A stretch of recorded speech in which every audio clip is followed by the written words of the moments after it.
In December of 1962, the Building Council offered a report to the church in the weekly newsletter. In it we find the following. A study of the returns shows that the influence of the minister and the worship service were the chief reasons why most people had joined the church, and a majority had stated that we should definitely expand our program for adults, youth, and ministry to the community. Almost the same majority were willing to devote more personal service and increase their pledge for this purpose. As a result, the congregation launched a $300,000 capital campaign to fund the renovation of the interior of the church and educational buildings.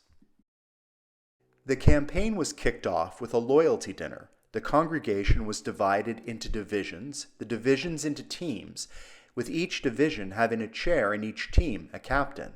The campaign was a labor-intensive, well-oiled effort that met with great success.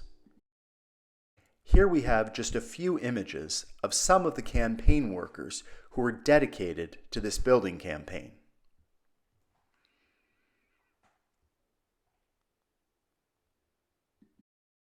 On May 9, 1963, John Ash, the chairman of the Board of Christian Education, sent a letter that said this: "Our church home was old but the structure sound. Our church school facilities were rich in space but poor in arrangement and design for the modern task of teaching the sophisticated children and youth of today." Here we have a letter that was sent out with some answers to questions about our physical renewal project. And on May 19, 1963, with regard to the anticipated funding drive, in a letter from Leslie Callahan to Mr. Thayer, he renders the quote from Mr. James Wandling, chairman of the Building Fund Committee. It says, "The program goal toward which we strive will require a sacrificial support of almost all of our Christian friends if Lake Avenue is to achieve this, the most significant effort in the past 50 years in our church history." He continues in saying, "The results of this program can have a deciding influence on the future of Lake Avenue in carrying forward the extension of Christian precepts for the years ahead. We may be assured of success by the devoted effort of each individual and by each of us prayerfully seeking divine guidance and strengths in meeting this challenge." As the funds were met, the demolition of the church building began. On October 4, 1964, the dedication of Lake Avenue Baptist Church took place, with Marlo Smith playing the new Cassavant organ and Dr. Jean Bartlett preaching. Here we have an image of the new sanctuary and the new Cassavant organ. And here we have a number of images from that dedication. It was quite fitting that the dedication took place on Worldwide Communion Sunday, because it was committed to a renewal of our ministry together. In a Democrat and Chronicle article that spoke about the challenges of city ministry, we read here that we have no shortage of warnings that the inner city contains a network of the sort of problems that cry out for the kind of social, moral, and ethical guidance that churches are in a unique position to give. We commend Lake Avenue Baptist Church for committing itself both financially and morally to stay. I was awakened yesterday morning by a phone call from our custodian's wife, Mrs. Here, at approximately 1:45 a.m. She announced that the church was on fire. At this time, firefighting equipment had not yet arrived, and by 2 a.m. I had left the house and shortly after joined John, the custodian, on the Jones Street side of the building, in time to see open flames leaping through the roof of our chapel. Fire companies were on the scene, and tons of water were being poured upon the fire at the center of the blaze. Aided by a strong westerly wind, it was soon evident that the fire could not be contained, and the building was doomed. Hot burning embers became airborne and headed downwind in a direct path to Webster House. Firefighters sprayed hoses on both sides of the house and the roof to prevent a double catastrophe. For a time it looked extremely serious, but by good fortune a shift in the wind reduced that danger. By 5 a.m., it was evident that the church was lost. The events leading up to the fire are still largely unknown. John here checked the downstairs after the usual Friday night meeting of the 30 to 60 Club, and he left at 12:30 a.m. with all seemingly in good order. And at 1 a.m. the Hears received a call from an orchestra member informing them of a fire at the church. She had apparently picked it up on her shortwave radio. During the day after, many offers to use their facilities came in from other inner-city churches. The offer which came from the Church of the Master was accepted, and the first 2 Sundays following the fire. Church of the Master was established by LABC in 1927, which was a dream of LABC pastor A.W. Bevan. When the main church building was finally built in 1955, they named that sanctuary after Dr. Bevan. On January 16, 1972, the LABC members for worship at 12:30 at Church of the Master. By January 25, 1972, the Property Committee reported this.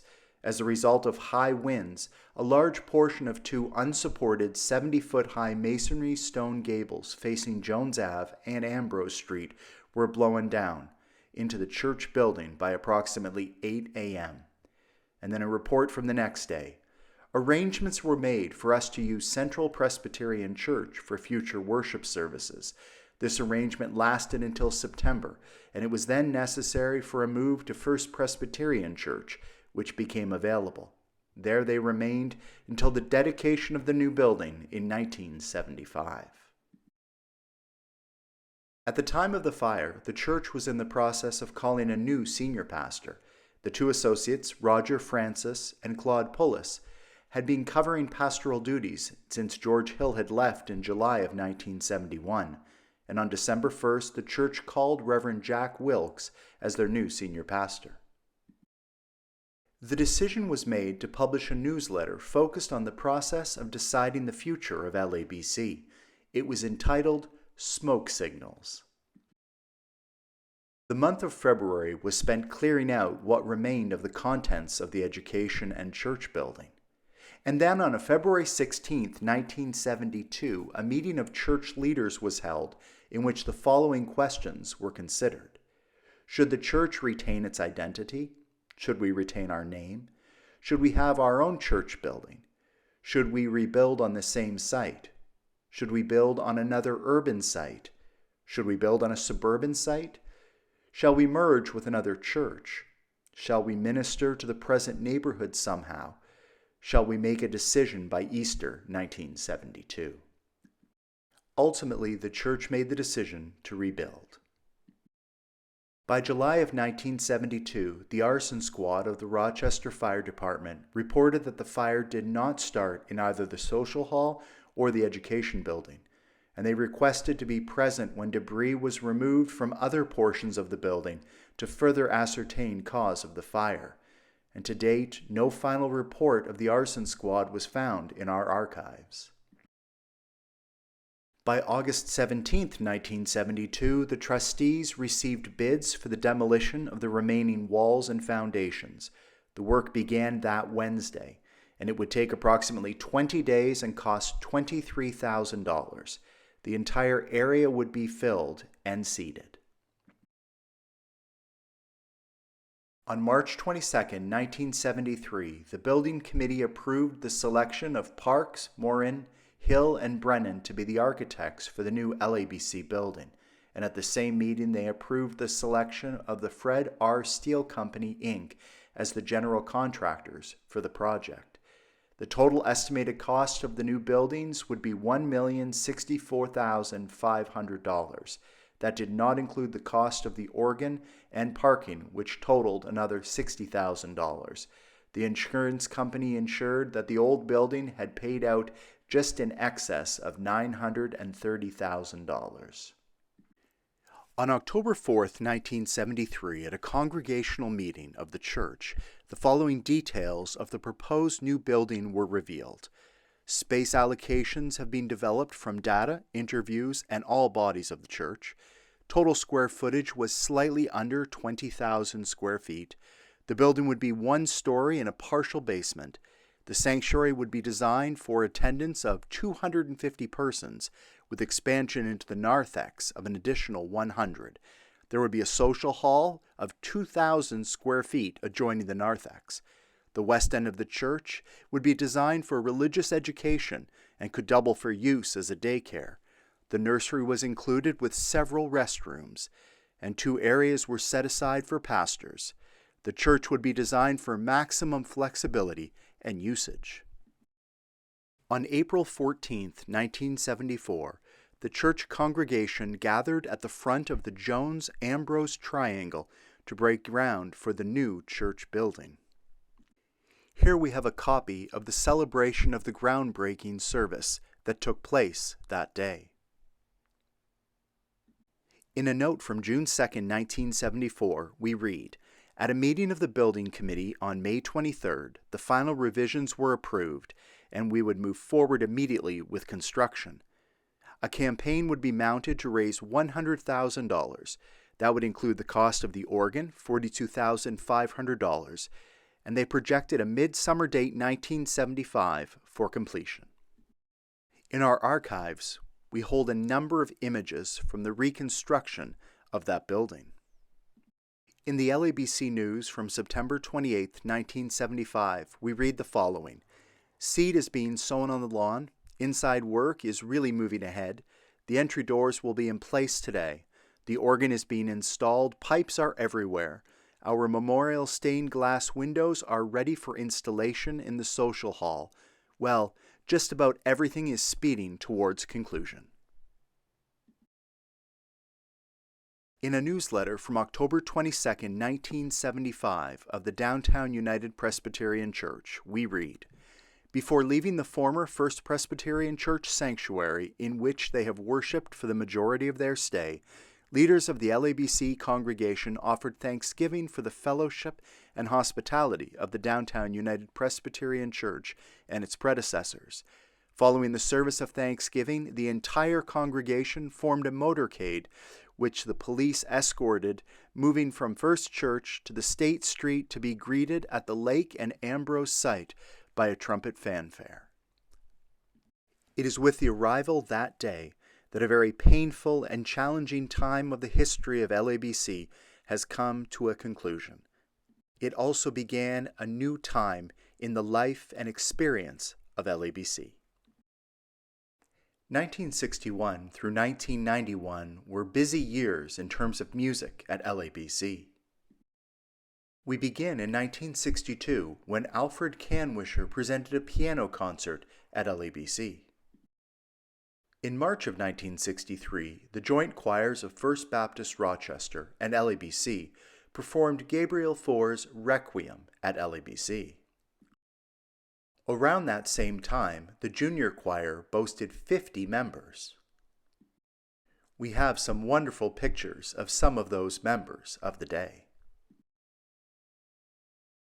Also in March of 1963, the organ committee was formed and made an extensive report on the planned purchase of a new organ. The committee toured a number of churches across the United States to consider organs by various makers.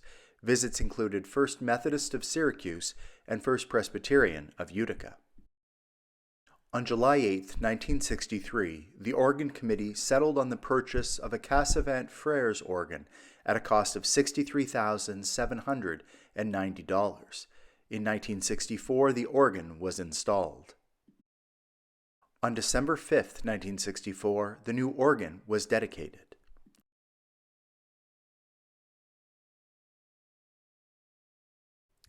On January 31, 1965, the LABC choir sang for Mass at the Blessed Sacrament Church. In March of 1965, Jay Peterson, a senior at the Eastman School of Music and pupil of David Craighead, performed an organ recital. Continuing in that tradition of organ recitals, on May 10, 1966, 600 people attended a performance by Pierre Cochereau, organist from Notre Dame Cathedral in Paris, France. It was on June 12 of 1967 that Marlowe Smith retired from his position as Director of Music at LABC after 32 years of service. Just a few months later, the new choir director, David Conley, and organist Richard Stewart were announced. Just a few weeks later, a retirement party organized by Norma Stoneham, a choir member, took place in celebration of the ministry of Marlowe Smith. Continuing in ecumenical service, under the direction of Mr. Conley, in 1968 the choirs of LABC, Christ Presbyterian, and St. Anthony presented a Palm Sunday afternoon concert. In June of '68, Mr. Conley resigned as choir director and Mr. Lane was hired. Just a few months later, the Messiah was presented augmented by an orchestra composed of members from the RPO and the Eastman School Senior Orchestra to a packed house. And it was in April of 1969 that, with assistance from the Penfield Community Orchestra and supplemental singers, Mozart's Requiem was performed. In June of 1969, Dick Stewart resigned as organist and Michael Corzine was hired. Shortly thereafter, in November of 1969, in collaboration with the Genesee Symphony Orchestra of Batavia, a German Requiem by Brahms was performed at Batavia High School and a second time at LABC. In 1969, a youth choir was reestablished, making its first appearance at the Christmas Eve service. And our records show that in June 1970, Mr. Ralph Lane resigned his position as choir director, and Mr. Paul Berry from the music faculty at Roberts Wesleyan College was hired for the position. Some of the many happenings between 1970 and 1972 involve our youth. The youth choir was disbanded when an attempt to secure a leader from the congregation failed, as was a ministry called Music Modules, an attempt in the church school program. Unfortunately, it failed when a resource person was unable to be recruited. And we know that from 1972, after the fire, new hymnals were purchased to replace those lost in the fire. And we're aware that several churches loaned or helped give music to reestablish the music library. In 1973, the organist and music director resigned at almost the same time. Former director Marlowe Smith stepped in to fill the void. In 1974, after the purchase of new choir robes were ordered and in preparation of moving into the new building, Ross Wood, an Eastman graduate student, was hired at that time as organist. Here we have a couple of images of the installation of the new organ. That new organ, a Holt Kemp organ, was dedicated with Russell Saunders playing the recital. Not long thereafter, in 1975, choir director Vicki Lutz resigned, and Richard Wilder, director of vocal music at West Irondequoit High School, was hired to replace her. Here we have an image of John Andrews, who celebrated his 40th year singing in the choir. Next year, in 1979, organist Brenda Ferry resigned in November and was replaced by Barbara Verdeek. 4 years later, in 1983, she resigned and was followed by Craig Phillips. Once again, on December 4th of that year, a joint Advent service was presented by the joint choirs of LABC and First Baptist Church, Rochester. Finally, on June 26, 1983, the celebrated group, West Virginians from Alderson Broaddus College, filled worship with their musical message. We continue through the celebration of music at LABC from 1961 to 1991. On October 28, 1984, the LABC choir was joined by orchestra players in a presentation of Bach's A Stronghold Sure. And on November 25, 1984, the Mount Olivet Baptist Men's Choir presented their gift of music. And just a week later, on December 2, 1984, the First Baptist Church Choir returned for an Advent choral service. Here we have an image from early 1985 of Mary Alice Corson, who celebrated 50 years of dedicated service in the church choir. And on March 17, 1985, the LABC choir visited Mount Olivet Baptist Church to share in their evening service. And on March 31st, 1985, the LABC choir performed Gabriel Fauré's Requiem in memory of Marlo Smith, former music director. And to wrap up 1985, on December 15th of that year, the LABC choir, joined by orchestra members, presented Bach's To Us a Child is Given. To celebrate, in 1986, joined by choirs from multiple other Monroe Baptist Association choirs, the LABC choir participated in a Feast of Anthems at Greece Baptist Church. Continuing our deep partnership with Fairport Baptist Home, on December 19th of 1986, choir members traveled there to sing a program of anthems for the residents' afternoon worship service. And on December 14th, 1986, with organ and orchestra accompaniment, the choir presented Vivaldi's Gloria. 1987 was indeed a very busy year at LABC. Dick Wilder resigned as music director, and Craig Phillips stepped in to fill that role, as well as continuing as the organist. Both the Mount Olivet Men's Choir and First Baptist Church Choir returned to join in musical presentations. John Andrews was celebrated for his 50 years as a choir member, and new choir robes made their debut. In 1988, Craig Phillips resigned his positions and was replaced by Diane Maynard, graduate student at Eastman School of Music. In 1990, the choir performed a portion of Bernstein's Chichester Psalms for Pat Pickett's ordination. It was at Easter 1990 that the Easter section of the Messiah by Handel and Chandos Anthem 3 were performed. For the first time, the Mount Olivet Choir joined the LABC Choir for the Advent Lessons and Carols service, which included a performance of Benjamin Britten's Ceremony of Carols. And finally, in 1991, Diane Maynard resigned as music director to be replaced by David Clement, a graduate student of conducting at Eastman School of Music. John A. Bailey, a senior at Eastman School, was hired as organist. And this brings to an end our music journey from 1961 to 1991. Although the number of pastors at Lake Avenue Baptist Church from 1961 to 1991 was very few, their impact was significant. George Hill was born on December 13, 1916, in Los Angeles, California. He graduated from Alhambra High School in 1933. It was in 1937 that he graduated from the University of California with a Bachelor of Science in Business Administration, having majored in banking and finance. That same year, he started his studies at Colgate-Rochester Divinity School. His roommate was Hugh Morton. During the 3 years at CRDS, George Hill and Hugh Morton served as student ministers at LABC. Among the many stories, occasionally George would forget to call the church office with his text for the Sunday school class lesson, so the office would call him, and when he was not in, Hugh would give the most unlikely text. George never blinked, always coming through on Sunday morning with an ability to give a Sunday school class on that obscure text. In 1940, George graduated from CRDS, and he and Hugh were ordained in May at the same service held at LABC. George returned to his native California to serve as pastor at Atwater Baptist Church in Pasadena, California, for the next 4 years.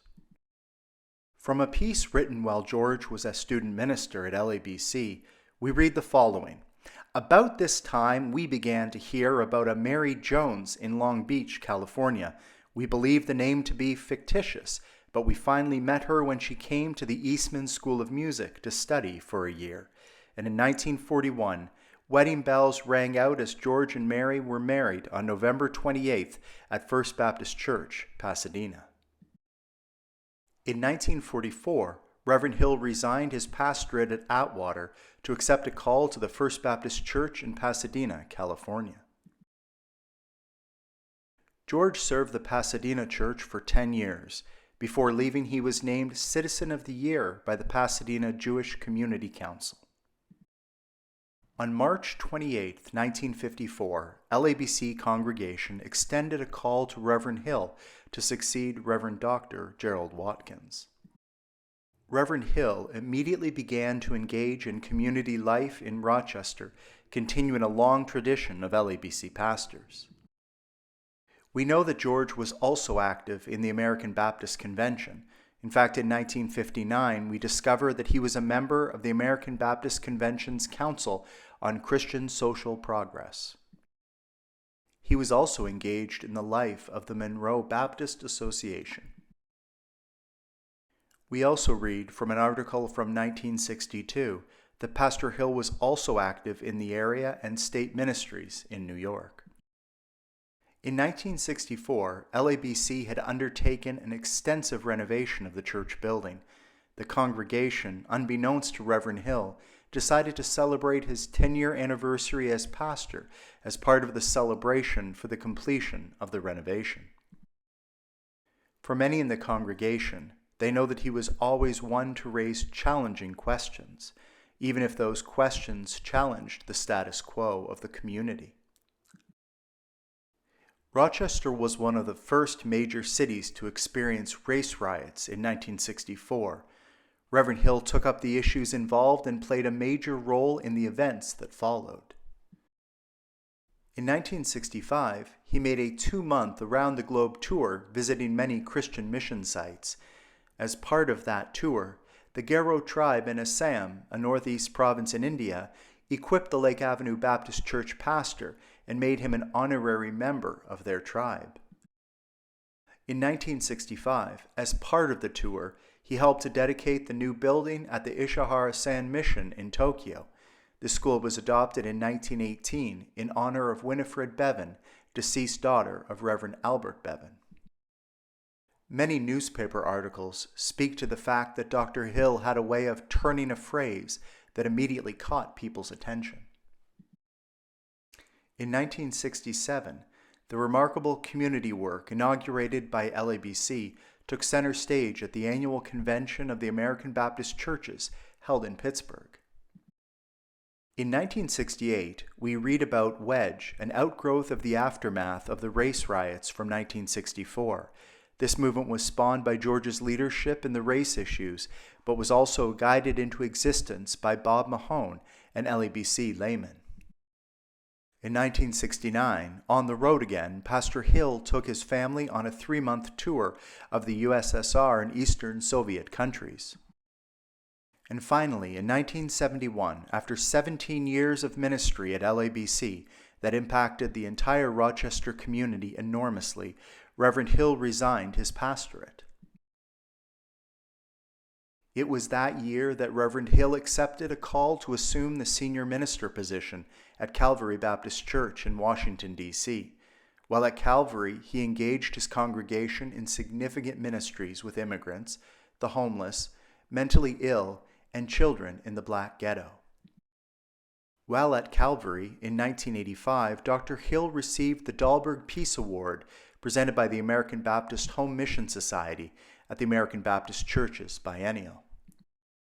In 1986, he retired from Calvary and attempted to move back to California to live at Pilgrim Place in Claremont, California. However, in 1988, he was soon called to serve as interim pastor at the Riverside Baptist Church in New York City.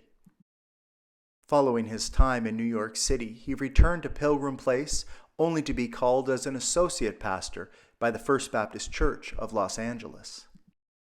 Dr. George W. Hill passed away on March 3, 2003.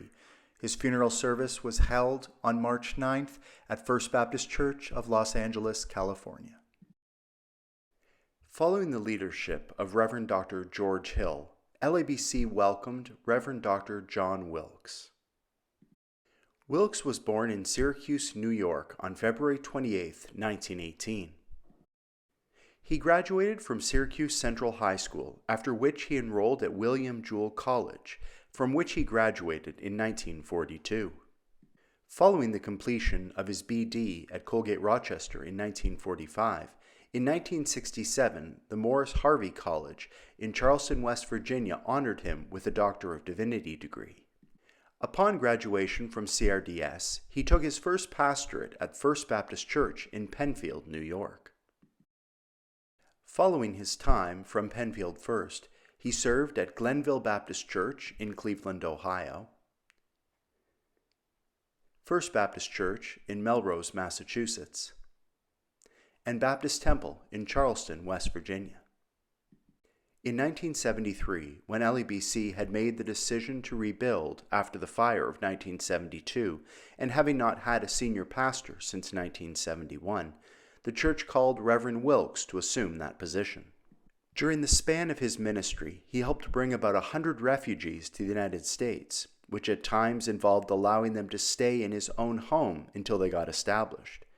During his time at LABC, he brought 2 families to Rochester from Vietnam and 1 from Chile.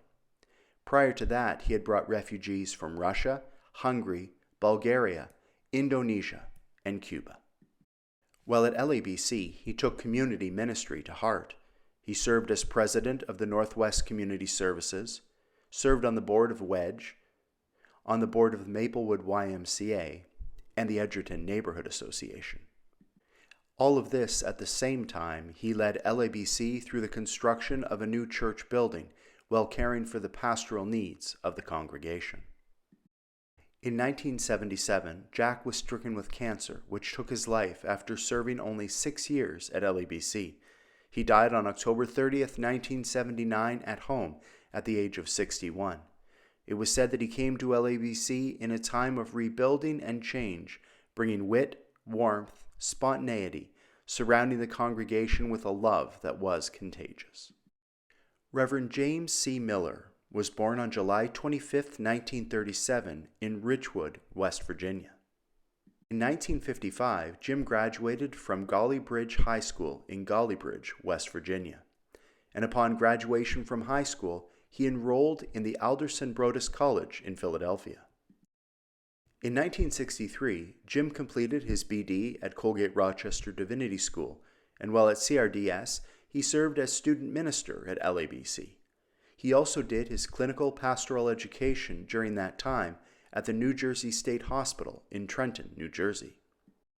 Before coming to LABC in 1980 as the senior minister, Reverend Miller served at First Baptist Church in Cooperstown, New York, was the Protestant chapel at Union College in Schenectady, New York, was senior minister at Emmanuel Baptist Church in Schenectady, New York, and First Baptist Church in Worcester, Massachusetts. In June of 1980, LABC called Reverend Miller. While at LABC, Jim led the church in an effort to establish a ministry with the prostitutes who worked in the surrounding neighborhood. Further, in response to the era of nuclear proliferation, LABC advocated for the establishment of a National Peace Academy, which had been a dream of former pastor George Hill.